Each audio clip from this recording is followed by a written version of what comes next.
Sekalian, selamat siang. Tuhan Yesus berkati kita pada siang hari ini.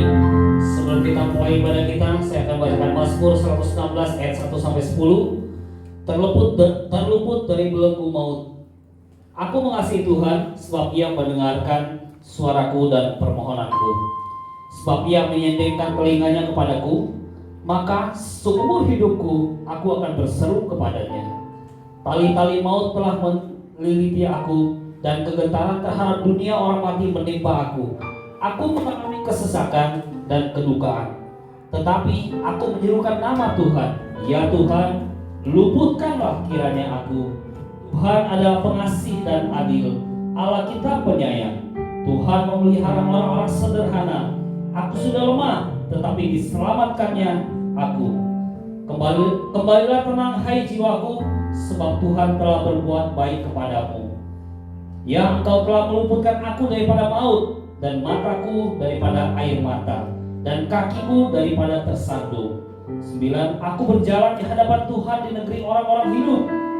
10. Aku percaya, sekalipun aku berkata, aku ini sangat tertindas. Amin. Kita percaya pernyataan perlindungan Tuhan boleh ada dalam kehidupan kita. Mari kita siapkan hati kita. Kita mau naikkan syukur kita di hadapan Tuhan.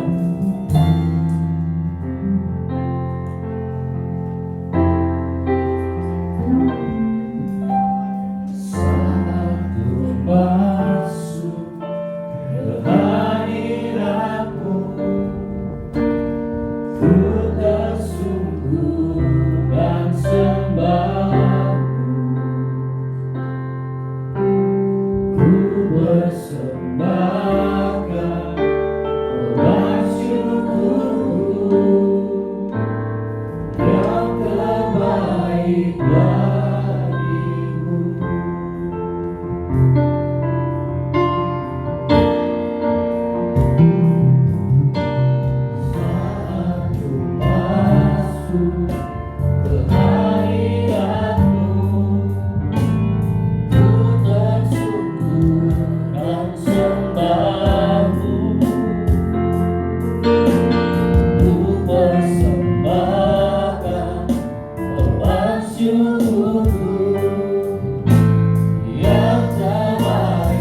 korban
Tuhan, inilah hati kami Tuhan.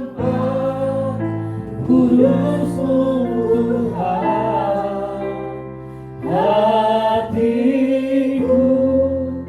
limpah dengan syukur, sebab Tuhan baik.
Inilah setiap hati kami Tuhan. Kami hanya bisa datang di dalam hadirat-Mu. Hanya ini yang dapat kami naikkan Tuhan, sebagai korban syukur kami di hadapan Engkau Bapa. Kami hanya bisa bersorak-sorai bagi Engkau Tuhan. Inilah tanda ucapan syukur kami Tuhan atas segala kebaikan yang Kau berikan buat kami. Sungguh kami bersyukur punya Allah kami yang hidup, Allah yang tidak pernah meninggalkan kami setiap detik pun. Sungguh kami bersyukur punya Allah yang begitu mulia, Allah yang memberkati kami, Allah yang tidak pernah berubah, dulu, sekarang, sampai selamanya. Allah yang kami sembah, Yesus Kristus Tuhan kami. Terima kasih Tuhan untuk siang hari ini. Kami mau mulai beribadah kami Tuhan. Mari Roh Kudus, kami mengundang Kau ada di tengah kami. Mari Roh Kudus bekerja, ambil alih semuanya Tuhan. untuk membus kami semua oleh kuasa darah-Mu. Kami percaya hanya Engkau ada di tengah-tengah kami. Kami beracara ya Roh Kudus. Dari awal hingga akhirnya ibadah ini kami serahkan semua ke dalam tangan. Kami siap Tuhan untuk bersorak-sorai kepada Engkau. Kami siap untuk mendengar firman-Mu, bahkan kami siap untuk menikmati satu hidangan dengan Engkau ya Bapa. Terima kasih Tuhan. Segenap umat Tuhan yang siap untuk bersorak-sorai, mari sama-sama kita katakan amin. Kemuliaan buat Tuhan. Kita percaya Allah kita Allah yang maha kuasa, amin. Ya Allah yang maha mulia, dulu sekarang sampai selama-lamanya. Mari kita angkat pujian ini.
hati kita. Kita mau menikmati firman Tuhan yang disampaikan hamba-Nya. Maka kita akan menikmati satu hidangan dengan Allah sebagai korban syukur, sebagai bukti pengorbanan Tuhan dalam kehidupan kita.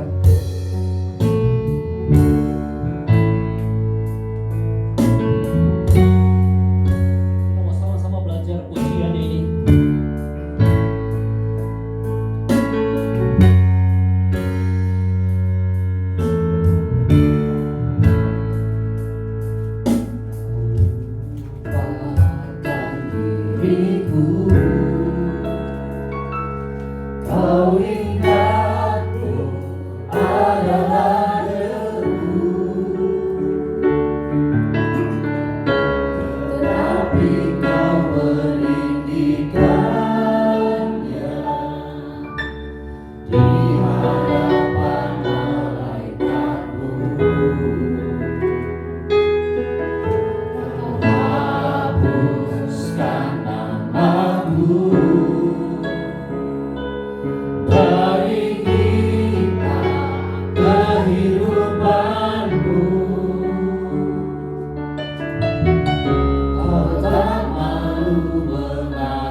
kemurahan-Mu Tuhan.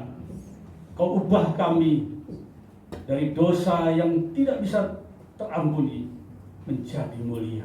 Oleh karena darah-Mu tercurah bagi kami semua. Terima kasih Tuhan atas apa yang Tuhan berikan bagi kami. Terima kasih saat ini kami ada di rumah-Mu. Saat ini kami ingin rasakan lebih lagi. Pada saat kami memuliakan nama-Mu, suasana surga bagi kami dulu. Dan saat ini kami akan duduk diam mendengarkan firman-Mu. Berbicara bagi kami Tuhan, agar kami mengerti apa isi hati-Mu bagi kami, pribadi lepas pribadi. Di dalam nama Tuhan Yesus, kami akan sambut firman-Mu. Jemaat yang dikasih Tuhan, sama-sama katakan amin. Silakan duduk. Ya, shalom. Ya, sungguh senang kita kembali bertemu di penghujung tahun ya, sudah masuk November, tidak terasa. Sebentar lagi kita akan Natal. Ya, apa yang terbayang dengan Natal? Kado. Kalau terbayang Tuhan Yesusnya kecil terus ya. Tapi yang terbayang kado ya, sejak saya masih kecil senang menjelang Natal karena apa? Ada kado ya. Sampai tua pun demikian ya, senang kado kan? Amin. Nanti kadonya bukan buat anak-anak, buat orang tua dikasih kado juga. Amin. Amin. Ya. Saudara kasih dalam Tuhan, seperti saya sampaikan, ya firman Tuhan yang akan terus berjalan, ya kita akan terus menyambung, ya sempat tersentil minggu lalu karena ada hamba Tuhan mengisi. Saya akan teruskan mengenai pertama kita mulai dari apa? Kerendahan hati. Ya masih ingat kerendahan hati? Ya ganjaran kerendahan hati adalah dan takut akan Tuhan adalah apa? Kekayaan, keselamatan dan kehidupan. Nah, untuk mendapatkan itu tentu perlu namanya ketekunan. Betul? Kalau tidak tekun tidak bisa mengubah dalam sekejap. Tapi perlu ketekunan. Kita bilang dalam diri kita akan berubah. Tetapi ternyata begitu kita mulai, kita berjalan baru satu langkah, banyak hal yang terjadi. Kembali emosi. Kita ingat, emosi kita seperti gunung es. Terlihatnya kecil, tetapi di belakangnya, di bawahnya luar biasa. Bisa menghancurkan emosi kita. Lidah kita yang kecil, dia bisa menggerakkan kapal. Artinya bisa melakukan sesuatu yang dahsyat. Juga bisa menghancurkan. Oleh karena itu kita perlu ketekunan merubah itu. Nah, dari ketekunan akan dapat tahan uji. Ya, seperti Roma dibacakan di sini, di Roma 5. Ya. Dan ketekunan menimbulkan tahan uji, dan tahan uji menimbulkan pengharapan. Minggu ini kita akan bahas tentang pengharapan, saudara. Siapa di sini yang punya pengharapan, saudara? Kalau tidak punya, ubah. Saudara harus punya pengharapan. Pengharapan saya bagi dua di sini. Pengharapan kita hidup selama kita hidup. Berapa tahun kita mau hidup? 100 tahun? Buat. Nanti pada saat saya berusia 100 tahun. Ya. Panjangan dia.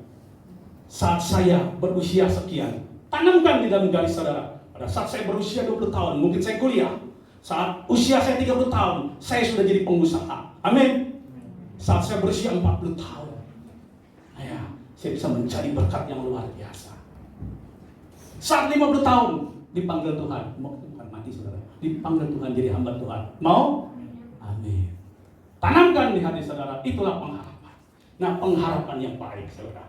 Ya, di ayat 5 dikatakan, dan pengharapan tidak mengecewakan, karena kasih Allah telah dicurahkan di dalam hati kita oleh Roh Kudus yang telah dikaruniakan kepada kita. Itulah mengapa kita percaya adalah Bapa, ada Roh Kudus, ada Tuhan Yesus Kristus. Tuhan Yesus 2000 tahun mati bagi kita agar menggenapi seluruh pengharapan. Bangsa Israel pengharapannya secara jasmani sudah digenapi, tetapi secara rohani Tuhan Yesus yang menggenapi, dan kita menikmati itu. Kita menerima Dia sebagai Tuhan dan Juru Selamat kita. Maka kita punya pengharapan. Bukan pengharapan hanya atas umur kita, tapi pengharapan sampai melampaui umur kita, sampai selama-lamanya. Saudara kasih dalam Tuhan, pengharapan itu apa sih?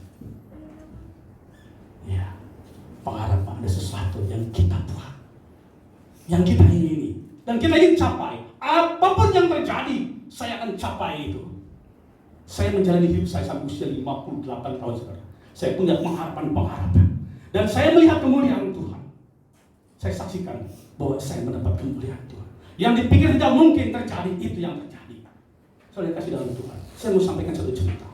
Tapi ini cerita belum tentu benar. Tapi yang kita maknai cerita ini adalah di balik itu ada sesuatu yang luar biasa. Saya coba lihat kebalik ke diri saya. Oh iya, memang demikian. Tuhan bekerja luar biasa dalam pengharapan kita. Amin, saudara. Ya, cerita ini tentang anak kecil melihat adiknya, ya seorang gadis kecil. Dia melihat anak adiknya laki-laki sakit keras. Dia mendengar, masih usia kecil, ya 8 tahun 9 tahun. Dalam cerita itu dikatakan dia mendengar bapak ibunya begitu sedih. Anak kecil ini adiknya laki-laki yang dia sayangi, lucu ya gitu ya, tapi menderita sakit. Yang bapak ibunya bilang, kita tidak sanggup mengobati karena keterbatasan biaya. Hanya satu yang terlontar kata-kata dan membuat di pikiran anak ini sesuatu yang luar biasa. Apa? Ini bisa hidup, ini bisa terjadi kalau ada keajaiban. Ada keajaiban. Anak kita makan, lalu dia diam-diam buruk. Dia buka tabungan dia. Dia buka tabungan dia. Lalu tabungan itu dia bawa. Dia pergi ke apotek. Dia punya pengharapan bahwa adiknya bisa sembuh dengan keajaiban. Iman, saudara. Pengharapan harus ditetapkan atau digandengkan dengan iman. Iman, pengharapan, dan kasih. Imannya ada. Dia percaya adiknya akan sembuh dengan apa yang dimilikinya. Dan apa yang dimilikinya, dia berikan kasih, saudara. Dan satu pengharapan yang belum terjadi. Iman sudah ada. Kasih sudah ada. Uangnya ada di tabungan. Dia simpan. Dia keluarkan. Dia berikan untuk adiknya. Untuk membeli kasih. Membeli keajaiban, saudara. Dia datang ke apotek. Anak kecil tidak dibawa, saudara. Apa dibawa tuh? Tidak digubris. Dia goyang-goyangin yang beli, yang penjual apotek itu. Karena dia masih kecil. Nggak digubris juga. Anak kecil ngapain ini? Dia lagi sibuk teleponan, saudara. Tapi dia tekun terus. Dia tidak mengalah dengan keadaan. Uang yang dibawa, dia lemparkan ke atas kaca. Buang! Si penjual kaget. Dia sadar, ada anak kecil, saudara. Ya. Dia sambil membentak anak kecil itu karena dia mengganggu sedang telepon. Mau apa kamu? Saya mau beli keajaiban. Bingung si penjual, apa itu keajaiban? Anak kecil minta keajaiban. Maka itu Yesus berkata, jadilah seperti anak kecil, saudara. Jangan pakai otakmu, tapi hatimu kepada Tuhan. Saya mau ada keajaiban Tuhan Yesus. Pakai otak dewasamu nggak nyambung, saudara. Tapi pakai hatimu, pakai otak pikiran. Yesus bilang, biarkan anak-anak datang kepadaku. Ya, anak-anak ini. Ada malaikat di surga yang melihat kepada anak. Bapakku yang di surga memperhatikan. Nah, saudara, mengapa Yesus berkata berpikir seperti anak-anak dalam hal kepercayaan kita, ketulusan hati kita, iman kita kepada Tuhan kita Yesus Kristus. Karena itu memisahkan hal-hal yang secara logika iya, tetapi itu membatasi antara kita dengan Tuhan. Nah, anak kecil ini, saudara, saya mau beli keajaiban. Si penjual, tidak ada keajaiban yang dijual. Ada satu orang yang memperhatikan. Nah, kamu mau beli apa? Keajaiban. Berapa uangmu? $1.11. Kalau dirupiahkan kurang lebih 15.500 rupiah. Ya. Orang ini bilang, oke, keajaiban apa yang kau butuhkan? Keajaiban adik saya bisa sembuh dari sakitnya. Ternyata yang nanyani dokter terkenal. Dan dia datang ke rumah. Dan keajaiban terjadi. Cerita ini mungkin semacam fiksi, saudara, atau cerita ini sebagai penghibur. Tetapi dari makna cerita ini, seperti apa yang saya alami, saya berkatakan, apa yang alami, kok bisa seperti itu? Ya, bisa terjadi. Kadang-kadang otak pikiran kita tidak bisa mengatakan itu terjadi. Tetapi keajaiban daripada Tuhan, ya dan amin. Amin, saudara. Dikatakan pengharapan tidak mengecewakan. Karena kasih Allah telah dicurahkan ke dalam hati kita oleh Roh Kudus yang telah dikaruniakan kepada kita. Saudara, keempat ada Roh Kudus. Saudara mengenal keagamaan seperti sama dengan agama yang lain. Tapi kita percaya, bahwa kita percaya pada Tuhan Yesus, ada Roh Kudus di dalam diri kita. Amin. Itu yang membedakan kita, saudara. Tuhan tidak pernah meninggalkan kita yakin dia tuh atau tidak begitu saja. Tuhan ada 2000 tahun yang lalu, selesai sudah. Ceritanya 2000 tahun yang lalu. Tetapi Tuhan memberikan Roh Kudus sebagai penolong. Saat ini saudara hidup di tahun 2021, ada Roh Kudus dalam diri kita. Amin. Itu yang membedakan kita. Itulah kita anak-anak Allah. Kita dipilih, kita terpilih menjadi anak-anak Allah. Amin, saudara. Tepuk dada saudara. Aku pilihan Tuhan. Amin. Aku pilihan Tuhan. Aku dipilih, aku terpilih. Ya, dua-duanya sama. Ada yang dipilih Tuhan sejak dalam kandungan. Ada yang terpilih dari bangsa yang tidak mengenal Tuhan, terpilih menjadi penawar Tuhan. Semua sama. Itu adalah janji yang Tuhan berikan. Dikasih pengharapan, kita mendapatkan pengharapan. Akulah jalan kebenaran hidup. Hidup yang berkelimpahan. Tadi dikatakan orang yang rendah hati, ya, berkelimpahan. Jadi saudara jangan batasi. Kalau Tuhan memberkati, ya, secara jasmani, ya dan amin. Katakan ya dan amin, ya. Abraham mendapat janji yang luar biasa. Saat di Ur Kasdim, dia menuju tanah perjanjian. Apa yang Tuhan bilang? Aku akan memberkati engkau, keturunanmu akan begitu banyak. Dalam perjalanan menuju tanah Ur Kasdim sampai ke tanah, dari tanah Ur sampai ke tanah yang diperjanjikan, dia tidak melihat. Sepertinya janjinya tidak digenapi. Tuhan terus berkata, lihat bintang di langit. Bisa menghitung? Tidak bisa. Itulah berkatmu. Itulah keturunanmu. Bicara tentang keturunan pada saat itu, bicara tentang harta. Betul? Siapa banyak anak banyak? Nenek moyang kita juga ngomong begitu ya. Ternyata bukan orang Israel benar. Jadi dibenarkan itu. Banyak anak banyak rezeki. Jadi yang baru mau merit anaknya ke 12 saudara ya. Mana yang mau merit?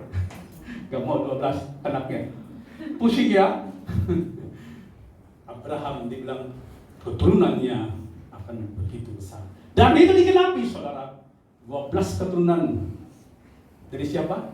12 itu dari cucunya Abraham.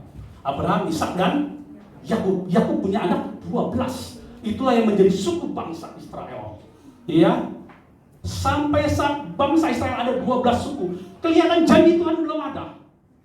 Ada keturunan di situ. Ada terus di situ melewati tadi pengharapan. Pengharapan harus terus, karena dikatakan pengharapan di dalam Tuhan tidak pernah mengecewakan. Yang kita baca dalam perjanjian lama menunjukkan bahwa janji Allah ya dan amin. Abraham melihat, ya, dalam secara fisik dia tidak melihat, tapi di sana dia melihat apa yang dijanjikan Allah, ya, keturunannya Salomo. Ya, Daud, Salomo itu menjadi luar biasa, berkatnya melimpah. Ya, bahkan kalau kita lihat peta kekuasaannya jauh melampaui Israel saat ini, melebar sampai ke Eropa, turun sampai ke semenanjung Arab Saudi, terus masuk ke arah Babilonia. Kalau sekarang Syria, Turki, luar biasa saudara, berkat Tuhan menyatakan.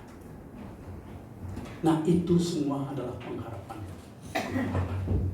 yang dimiliki oleh kita dan kita percaya. Nah bukan itu saja, Tuhan juga memberikan kepada kita pengharapan. Pengharapan yang lebih hebat daripada pengharapan yang hanya di bumi ini, saudara. Karena apa yang saudara dapatkan secara jasmani tidak ada yang kekal, saudara. Dan semua akan berakhir. Daud yang luar biasa, Samuel yang luar biasa juga akan berakhir. Bangsa Israel dijanjikan Tuhan melalui Abraham berakhir. Mereka harus masuk dalam masa-masa kesulitan. Mereka tidak sadar bahwa ada sesuatu janji yang luar biasa. Janji yang dijanjikannya Allah. Sesuatu yang fana, tidak fana dalam dunia ini. Tapi sesuatu yang tidak fana, yang luar biasa, yang selama-lamanya. Saudara coba renungkan diri saudara. Bagaimana setelah kematian saat ini? Masih adakah saudara? Sekarang saudara hidup mungkin sudah kapan saya mati masih lama. Tapi coba bayangkan. Kayak kemarin yang tabrakan itu, masih muda kan? Cantik, ganteng, gagah, mobilnya Pajero. Siapa sangka mati, saudara? Apakah bisa terjadi dengan diri kita? Iya. Karena apa? Karena manusia tidak pernah kekal. Ya, mau uangnya sehebat apapun tidak pernah kekal. Yang kita pikirkan setelah itu apa, saudara? Jangan berpikir soal jasmani. Tuhan sudah katakan, jangan kamu khawatir. Burung di udara dipelihara, bunga di padang dia hiasi. Masa ganti anak manusia tidak? Tapi seringkali tadi seperti kita dibatasi hal-hal. Anak kecil tadi dia percaya ada ajaib, tapi karena kita orang dewasa menggunakan akal pikiran kita membatasi kita. Nah, saudara dikasih dalam Tuhan, itulah pengharapan yang belum tergenapi dalam perjanjian lama. Itu Tuhan Yesus datang ke dunia. Tuhan Yesus menggenapi perjanjian Bapa secara rohani.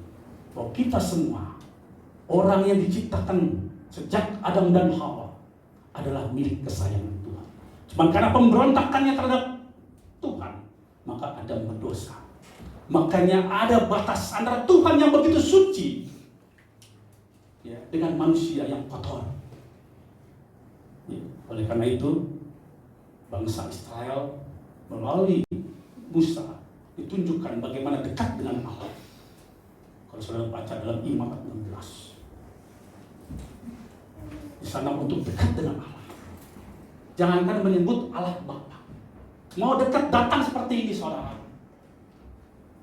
Ya, ada batas, ada tabir. Ingat, pada saat Yesus mati di atas kayu salib, pada saat disalib, maka terbelahlah tabir, sekat antara jemaat Israel dengan Tuhannya. Melebur menjadi satu. Tuhan yang dekat dengan kita. Tuhan yang bukan jauh di sana. Saudara menerikan dengan suara kencang, tapi Tuhan yang ada di hati saudara. Kapan saja, di mana saja saudara berdoa, Tuhan Yesus mendengar. Roh Kudus yang ada dalam dirimu bekerja dan kau bersama-sama merasakan kasih anugerah Tuhan. Amin, saudara. Mudah? Ya, karena pengorbanan Tuhan yang tidak mudah. Kita mudah jadi orang Kristen. Orang Kristen mudah ya? Iya, karena yang sulit sudah Tuhan tanggung di atas kayu salib. Bagian kita justru ternyata lebih sulit lagi, saudara. Kelihatannya mudah, tapi ternyata lebih sulit. Coba saudara bayangkan. Keenakan saudara, kesantaian saudara, membutakan saudara, membuat saudara tidak taat, membuat gampangan saja. Itu menjerumuskan justru sesuatu yang luar biasa yang Tuhan berikan, dijanjikan iya dan amin, terabaikan. Jangan sampai nanti pada saat bumi sangkakala, baca Matius 25, sana dikatakan, aku tidak mengenal engkau.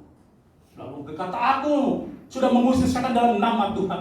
Tuhan bilang, tidak, aku tidak mengenal engkau. Perhatikan di sini, siapa yang disebutkan itu? Anak-anak Tuhan. Masuk neraka? Enggak, kita anak Tuhan masuk surga. Ya, jaminan masuk surga. Tapi kelakuan kita, perbuatan kita, ingat, iblis belum mati saat ini. Ya, ingat virus masih ada. Kalau bicara virus masih ada. Berjaga-jagalah senang biasa. Iblis belum demikian. Dia tidak pernah mati sampai nanti satu saat penghakiman terakhir baru dia masuk dalam kerajaan neraka kekal selama-lamanya. Nah, saudara dikasih dalam Tuhan. Mari tempatkan pengharapan kita. Ya, saudara boleh mempunyai pengharapan di dalam bumi ini. Ya, Tuhan tidak pernah membatasi saudara. Ya, memang dulu ada lagu-lagu ya selalu membawa konotasinya biar saya miskin di sini tapi kaya di surga. Ya, kesannya kita miskin terus ya. Enggak, Tuhan memberkati kita. Tuhan menciptakan saudara lengkap, beri mata sampai ke kaki. Tuhan menciptakan sempurna. Tinggal bagian mengerti rencana Tuhan dalam hidup kita. Amin. Jangan kita katakan kita bukan tidak bisa apa-apa. Tuhan menciptakan kita sempurna. Coba anak kecil suruh lari, kencang, larinya luar biasa. Semua diciptakan Tuhan luar biasa. Soalnya kasih dalam Tuhan, kita lihat apa pengharapan itu. Ya, saya bisa gambarkan pengharapan adalah segala sesuatu yang menimbulkan semangat, hasrat untuk dapat menerima sehingga mampu bertahan di dalam pencobaan untuk meraihnya. Ya, bangsa Israel sudah mampu, sudah mencapai, tapi mengenai harapan di surga, mereka masih menanti. Ya, kita perlu berdoa bagi dia, bagi bangsa Israel saat ini yang modern, saudara ya. Pada mereka bangsa Israel secara jasmani, tapi kita bangsa Israel secara rohani. Amin. Kita imamat terjadi umat pilihan Allah. Kita mengerti ada harapan yang luar biasa. Nah, di sana kan dikatakan di dalam Ibrani 6 ayat 19 sampai dengan 20. Ibrani 6 ayat 19 sampai dengan 20. Iya, saya akan bacakan untuk saudara. Pengharapan itu adalah sauh yang kuat dan aman bagi jiwa kita. Apa itu sauh? Ya, seperti kayak perahu gitu ya. Yang aman bagi jiwa kita dan yang telah dilakukan sampai ke belakang tabir. Nah, tadi di belakang tabir. Ya, kalau saudara baca dalam Imamat 16. Iya. Jelas di sana dikatakan. Untuk kita diperdamaikan dengan Allah. Perlu pengorbanan, perlu domba, lembu, jantan, lembu apa? Yang lebih gede daripada domba ya. Lembu jantan itu untuk siapa? Untuk imam. Dan domba jantan. Jadi imamnya yang berdiri, yang menyampaikan firman Tuhan, juga harus ada korban pendamaian, ada korban bakaran agar diterima oleh Tuhan sebulan sekali, saudara. Ya. Lalu jemaatnya, umat Israel harus membawa kambing jantan, membawa domba jantan, dipersembahkan kepada Tuhan. Perhatikan, untuk bisa diperdamaikan, untuk membawa dosa-dosa kita. Karena saat itu orang harus dihapuskan dosanya, harus dibuang dosa-dosanya. Dalam Mika dikatakan dibuang sampai ke tubir laut yang paling dalam, jauh dari diri kita. Nah, itu diambil, ditaruh di las kambing, kepala kambing. Kepala kambingnya dibiarkan masuk ke gurun, lepas, jangan kembali ke dosa. Perhatikan saudara, ada persembahan, ada tabir yang menutupi, dan itu perlu dengan persembahan. Kita tidak lakukan itu lagi. Kenapa? Karena Tuhan Yesus sudah merobek tabir tersebut yang dipersembahkan kepada Allah. Bukan domba, bukan lembu, tapi Tuhan Yesus sendiri menjadi korban sekali sampai selama-lamanya, sampai nanti kita bertemu muka dengan muka. Amin. Siapa yang rindu ketemu Tuhan Yesus sekarang? Angkat tangan. Kita mau? Oh enggak. Kok enggak ada yang mau sekarang ya? Padahal cinta Tuhan Yesus. Enggak ada yang mau. Oh dia mau. Temu Tuhan Yesus enggak mau juga. Kenapa enggak mau? Takut mati ya? Takut mati? Belum siap. Oh iya. Bukan takut mati, belum siap. Enggak, oleh karena itu siapkan dirimu. Amin. Setiap saat sama ke tentara. Wah, Jenderal Andika keren banget itu. Ya, siap. Wah, siap apa? Siap jadi Panglima TNI. Jadi apa? Ya, Panglima TNI yang keseluruhan ya, Jenderal Andika itu. Siap. Wah, kita pun demikian. Bila malaikat Jibril datang, siapa yang mendapat malaikat Jibril? Ya, Anton, kamu udah siap, Anton? Anton di sini kan? Anton udah siap. Wah, luar biasa. Amin. Kok gak ada yang amin? Sian juga rupanya ya. Oke dah, gak apa-apa. Sekarang dengarkan firman Tuhan. Nanti keluar dari sini siap gitu, ya. Jangan tabrakin benteng di sini, jangan saudara. Terbenteng lewat, saya siap tabrak benteng, jangan ya saudara. Bis apa namanya? Angkot tuh ya. Nah, saya kasih dalam Tuhan. Pengharapan adalah sauh yang kuat dan aman bagi jiwa kita yang telah dilakukan sampai ke belakang tabir, di mana Yesus telah masuk sebagai perintis. Nah, dia menerobos masuk. Dia yang pertama. Perhatikan, pemimpin yang benar ya adalah gembala yang baik. Dia berdiri di depan. Bila ada singa, bila ada segala macam yang akan memakan domba-domba, dia berdiri di depan. Itulah Tuhan kita Yesus Kristus. Dia katakan, akulah gembala yang baik. Maka dikatakan di sini, Yesus telah masuk sebagai perintis bagi kita, saudara. Ketika ia menurut peraturan Melkisedek menjadi imam besar sampai selama-lamanya. Harun imam besar hanya hidup pada saatnya. Paling-paling umurnya 60-70 tahun atau 80 tahun atau kuat 100 tahun. Tetapi Tuhan Yesus menjadi imam besar kita sampai selama-lamanya. Amin. Saudara kasih dalam Tuhan. Yang kedua, ya, ini penting saudara. Dalam Roma 5 ayat 5 dan pengharapan. Roma 5 ayat 5. Dan pengharapan tidak mengecewakan karena kasih Allah telah dicurahkan di dalam hati kita oleh siapa saudara? Ini juga penting. Mengapa kita percaya ada Trinitas, ya? Allah Bapa, Allah Anak, dan Allah Roh Kudus. Ya, ada Roh Kudus. Ya, ada Roh Kudus yang telah dikaruniakan kepada kita. Mengerti sampai sini saudara? Apa yang kita baca firman Tuhan tadi mengukuhkan tentang pengharapan kita. Ada dua hal kalau bisa saya simpulkan di sini. Satu, pengharapan yang kita harus miliki sebagai anak-anak Tuhan, sebagai anak yang terpilih. Kita punya harapan. Ya, dari kecil dibilang nanti kalau gede jadi apa? Mau jadi dokter. Mau jadi apalagi pilot. Ya, saya juga anak tim yang saya sedang katekisasi, bukan tim ya, praktin ya, masih kecil ya. Ada ingin jadi pilot katanya, ya, mau jadi penerbang. Jadilah pilot yang tidak hanya menerbangkan pesawat di bumi, tapi jadilah pilot sampai ke bulan. Amin. Astronot maksudnya. Itu luar biasa ya, akan muncul namanya dari GPI Grand Duta. Amin. Nah, itulah pengharapan yang luar biasa. Pengharapan kalau betul-betul jalan tidak pernah mengecewakan. Ya, saya bicara ini tahun 2021, nanti tahun 2040 kalau masih hidup saudara. Ingat aja anak-anak semua ya. Siapa lagi yang menjadi apa? Ada yang menjadi hamba Tuhan, luar biasa. Ya, jarang sekarang jadi hamba Tuhan. Kalau sampai ada yang bisa jadi hamba Tuhan, Tuhan mencatat itu, nggak main-main, dicatat namanya. Amin.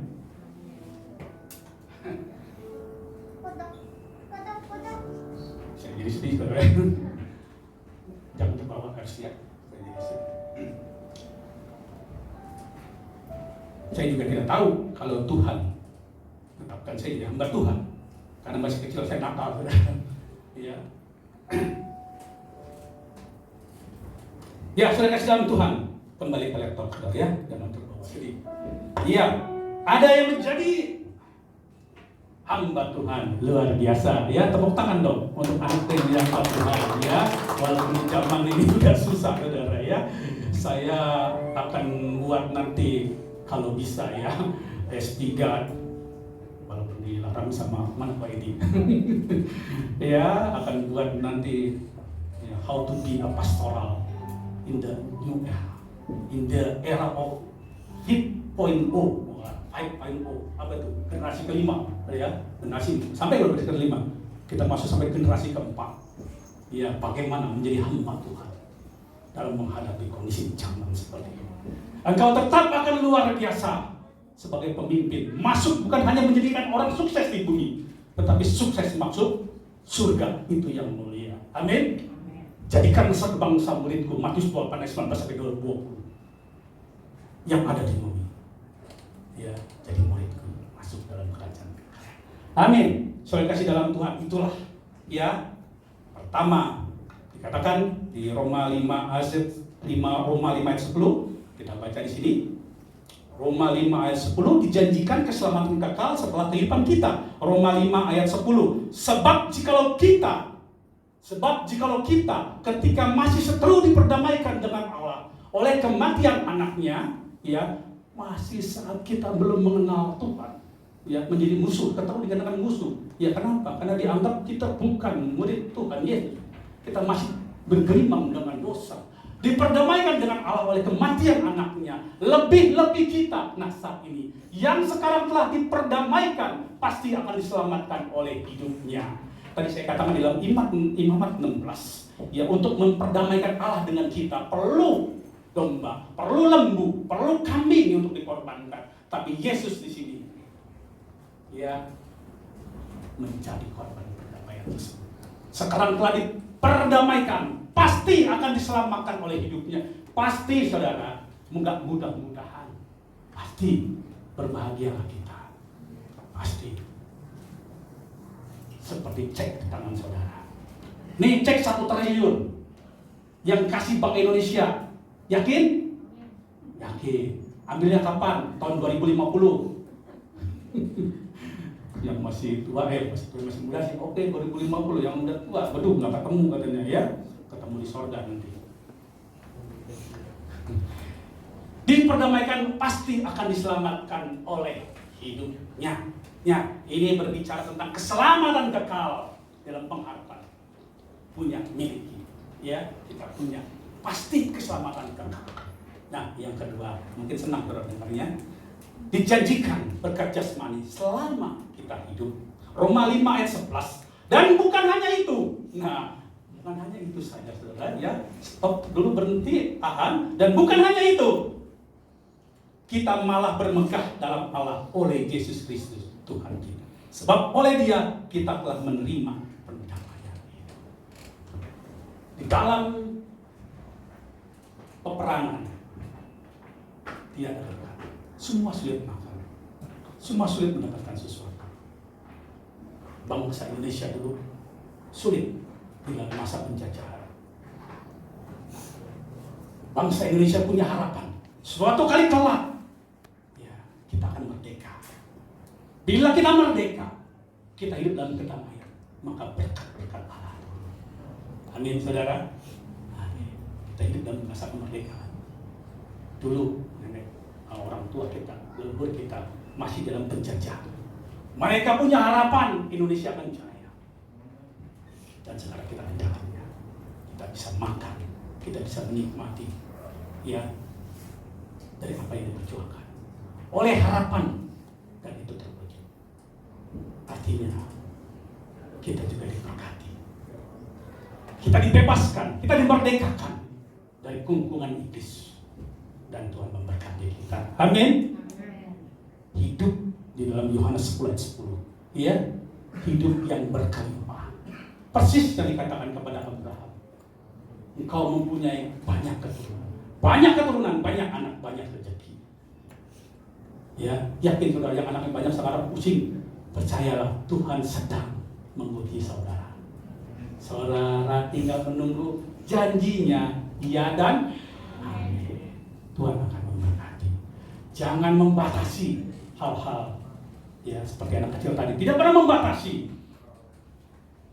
Mungkin saudara punya suami sebagai sumber penghidupan sudah tidak ada. Saudara pusing, harus membesarkan anak-anak. Ingat, engkau tidak pernah ditinggalkan. Tuhan Bapakmu tahu apa yang kau butuhkan. Amin. Bagianmu tinggal melihat kemuliaan Allah luar biasa. Ya. Bapak-bapak yang ditinggal istri, kawin lagi saudara. Jangan, kecuali memang dibutuhkan, ya, langsung pikirannya kawin lagi, gitu ya. Untuk pikiran primitif, saudara ya, bukan berarti tidak boleh ya, kalau sudah meninggal ya boleh kawin lagi, saudara ya. Cuman bukan itu maksudnya, ya. Tetapi bertahanlah, tunjukkanlah kasih setiamu pada Tuhan. Tuhan akan mengganti. Amin. So kasih dalam Tuhan. Jadi artinya ada pengharapan yang bersifat kekal. Ada pengharapan yang bersifat ini. Ingat tadi saya katakan, keberkatan kita kadang-kadang membatasi kita, menutup sesuatu yang lebih baik. Karena apa? Karena berkat Tuhan sampai dalam diri kita. Saya akan tutup dalam satu kisah cerita. Ya.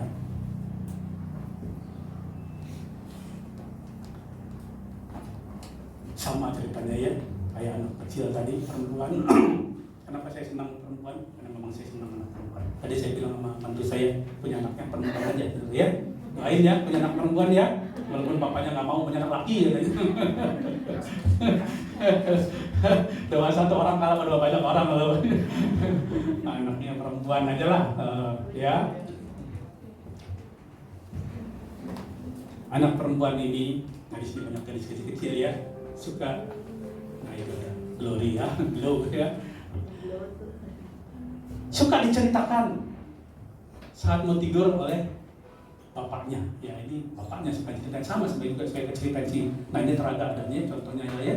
Dulu saya suka ceritain sebelum tidur pas misalnya anak dia, saya ceritain dan ceritanya tentang dinosaurus, ya, wah cerita tentang superhero, ceritain, ya, saya ceritain kalau dinosaurus itu bentuknya kayak gini, ya, kayak dinosaurus kan, kepalanya itu, ya, saya ceritain sampai dianya belum tidur, sayanya sudah ngantuk sudah kayak gini. Dinosaurus belum mati gitu. Nah, kaget saya. Ngomong lagi, cerita lagi tentang dinosaurus. Nah, yang perempuan saya nggak tahu ceritanya apa. Nah, yang punya pengalaman ceritanya itu ya dapat sepatu kaca gitu ya, gelas. Ceritanya wanita. Mana anak perempuan di sini gadis? Apa mama ceritanya? Papa ceritanya? Nah, ini tentang cerita anak kecil yang menginginkan sesuatu. Ya, gadis kecil menginginkan sesuatu. Pada saat dia berjalan-jalan melewati toko, dia melihat sesuatu yang menarik dipajang. Ya, di dalam pajangan ada boneka gitu kan, ada. Lalu ada sesuatu di leher. Nah, itu apa namanya? Kalung. Ya, karena gadis kecil sama dengan gadis dewasa, senangnya kalung ya. Nah, dia lihat kalung itu menarik perhatian. Dia menatap kalung tersebut dan di hatinya ada sesuatu. Aku mau ini. Bapaknya, ibunya melihat, oh, anak ini tertarik dengan kalung tersebut. Lalu anak ini bilang, Mama, Papa, aku ingin kalung itu. Kalung yang ada di dalam kaca tersebut, yang ada di dalam dekat leher boneka. Oh iya, anak makanya dengan bijak. Kalau engkau menginginkan itu, kamu harus menabung. Ya, untuk mendapatkan itu harus menabung. Dia menoleh, ibu punya. Iya, aku mau menabung. Perhatikan sini, ada keinginan, ada harapan, ada sesuatu yang diberikan kepada anak ini oleh bapak dan ibu. Satu harapan, suatu kali kelak kalung itu akan menjadi miliknya. Dia menabung. Hari lepas hari, dia menabung. Ya, anak-anak kecil nabung nggak banyak saudara ya. Bapaknya, ibunya diam-diam menambahkan. Terus menambahkan supaya apa yang diharapkan dan sesuai janji bapak ibunya akan memberikan kalung itu tercapai. Match saudara, antara harapan kita dengan harapan bapak di surga. Match, nyambung.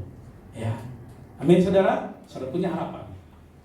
Harapan janji Bapa, janji bagi Abraham dilengkapi, dikenapi. Janji bagi kita Tuhan tidak pernah hilang-hilang.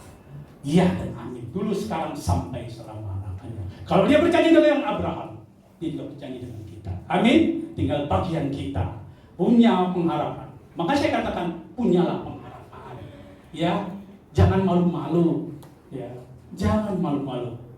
Ingin bicara dengan Tuhan, bicara dalam doa. Di mana saja, kapan saja, ya, dengan Tuhan kita.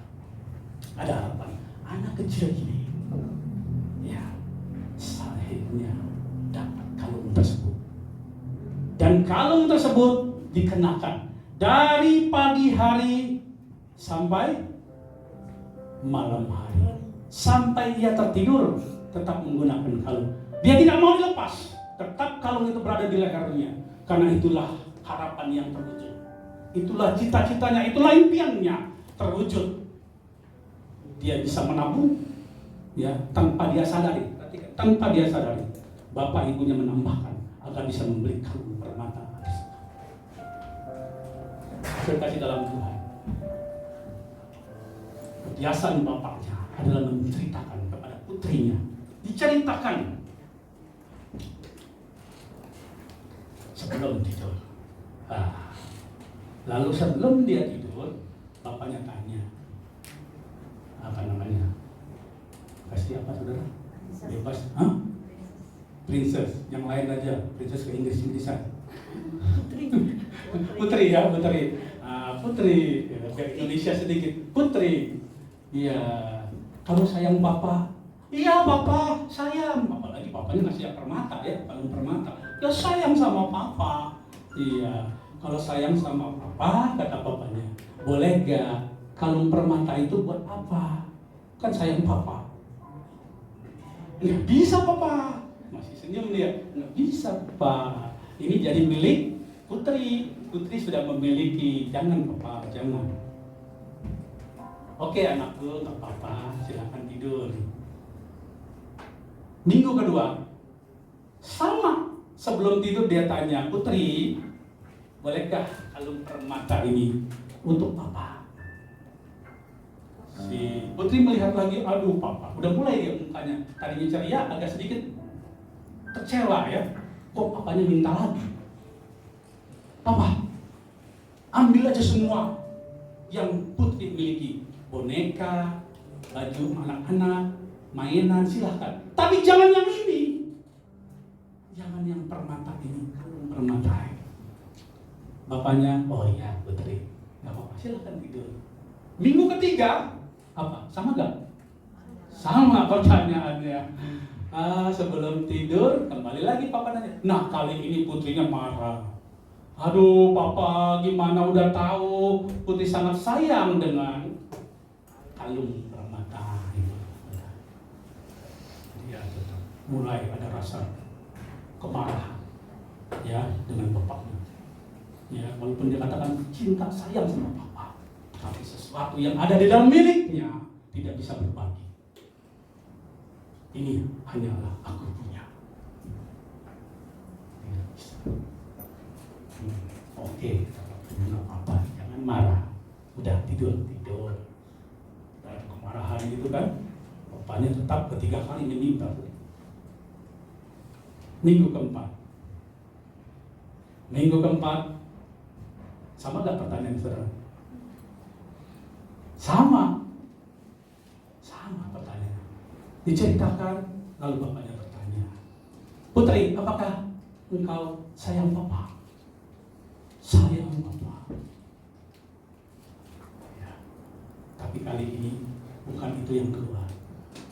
Di minggu keempat, belum bapaknya berkata, apakah Putri sayang Papa?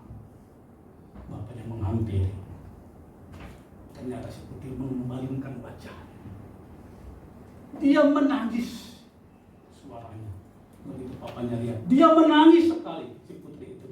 Menangis sekali. Sambil memegang kalung. Ini Papa. Ambillah Papa. Papanya si Putri menyerah. Ambillah Papa.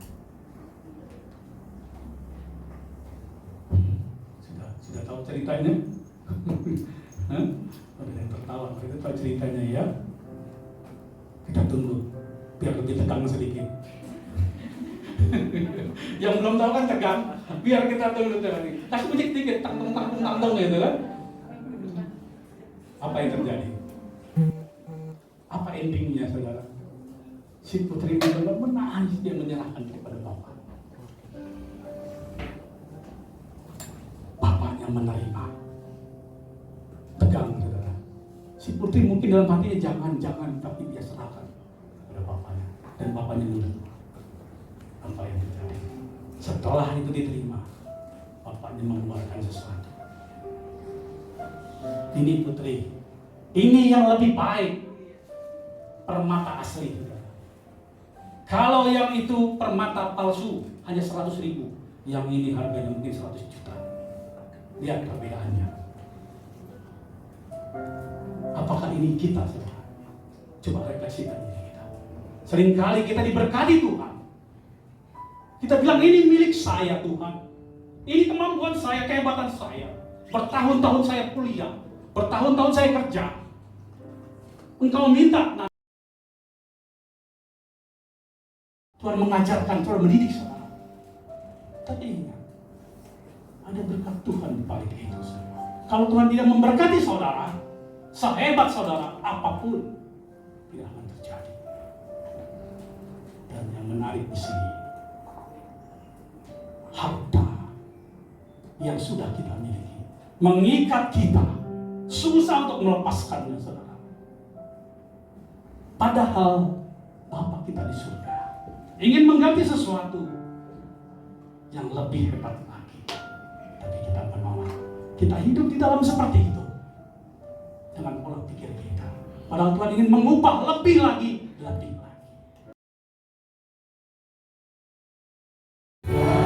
Orang yang saudara kasihi, sulit menemui Allah.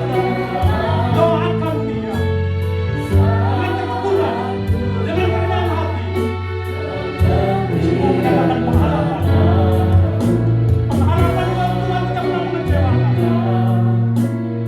Pengharapan yang Tuhan janjikan tiada habis. Nyanyikan dengan suara keras. Saudara adalah anak-anak yang percaya bahwa Yesus Tuhan kita tidak pernah mati, Dia hidup sampai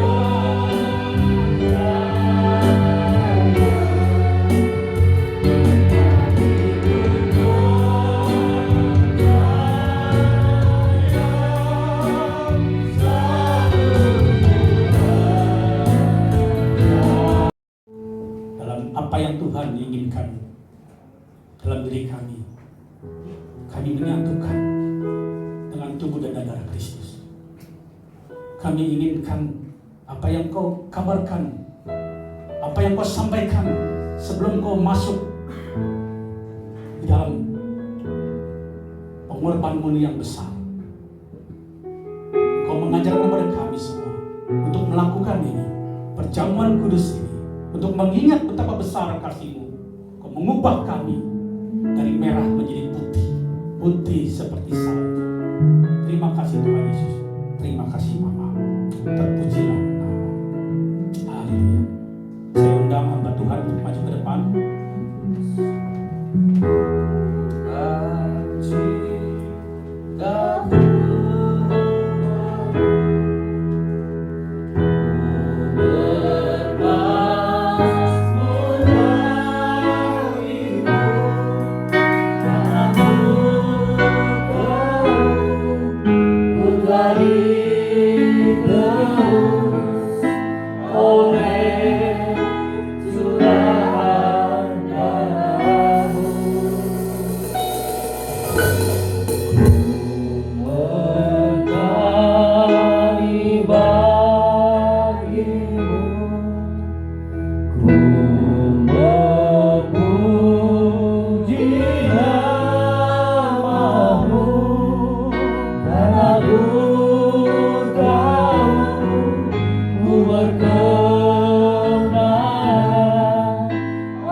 Mari Bapa, sebelum hamba-Mu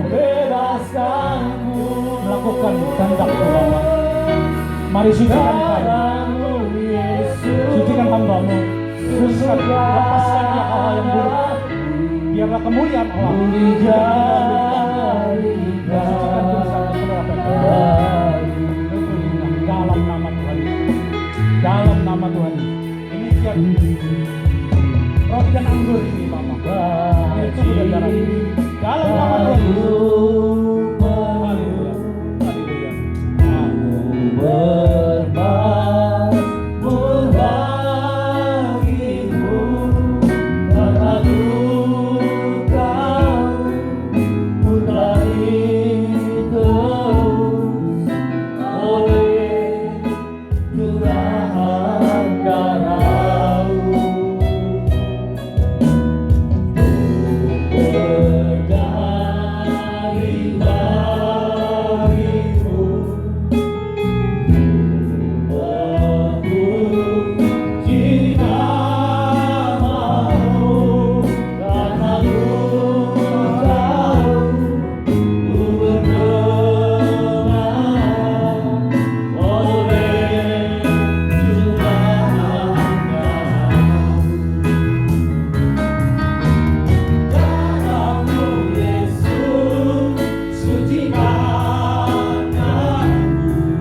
amin bila semua sudah mendapatkan. Ya, untuk anak-anak teen yang belum dibaptis, ya belum bisa mengambil perjamuan kudus. Ya, kita masuk dalam kekudusan di mana mereka yang sudah menyatakan diri dan dibaptis di dalam nama Tuhan Yesus yang bisa ambil bagian dalam perjamuan kudus ini. Ya, mari kita masuk dalam kekhusyukan, dan sebelum kita masuk, ya, bila ada hal-hal dalam diri kita, ya, yang dirasakan mengganjal, walaupun kecil seperti pasir, tetapi bila mengganjal di hati kita, lepaskan itu. Lepaskan hal-hal yang membuat engkau begitu bisa jauh dari Tuhan. Perhatikan bagaimana kekudusan itu Tuhan perlukan. Ya, oleh karena itu kita betul-betul merespon sebelum kita masuk. Saudara, orang tua mungkin sekalipun, lepaskan itu. Lepaskan, biarlah kita semua benar clear di hadapan Tuhan. Mari kita kasih dalam Tuhan. Kita siapkan nanti.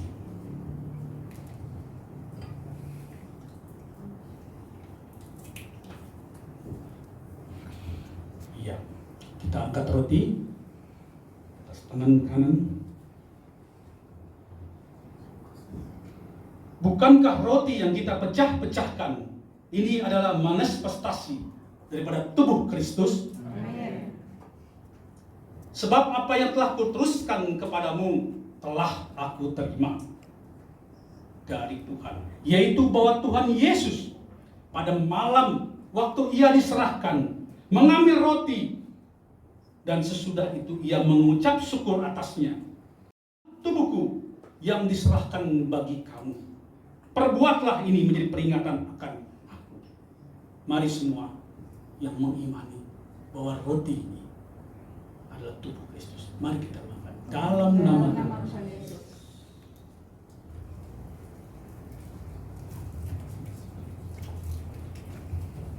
Haleluya. Ya, sudah siap semua untuk anggur. Ya, kita tunggu sama-sama. Yang belum siap, bila sudah, yang terakhir katakan amin. Amin. Amin. Mari angkat anggur yang kita percaya ini adalah bagian daripada darah Kristus. Demikian firman Tuhan. Bukankah anggur yang dicurahkan adalah manifestasi daripada darah Kristus? Amin. Demikian juga ia mengambil cawan sesudah makan yang dimeteraikan oleh darahku. Perbuatlah ini menjadi peringatan akan aku. Setiap kali kamu meminumnya, dan setiap kali kamu makan roti dan minum cawan ini, kamu memberitakan kematian Tuhan sampai ia datang. Mari kita yang mengimani, kita minum dalam nama Yesus. Haleluya, haleluya, haleluya. Haleluya. Rasakan kuasa Allah yang turun.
janji yang digenapi di dalam Yesus Kristus telah kita terima. Terima kasih Tuhan Yesus. Terima kasih Bapa. Terpujilah nama. Terima kasih. Mari seluruh jemaat sama-sama kita katakan amin.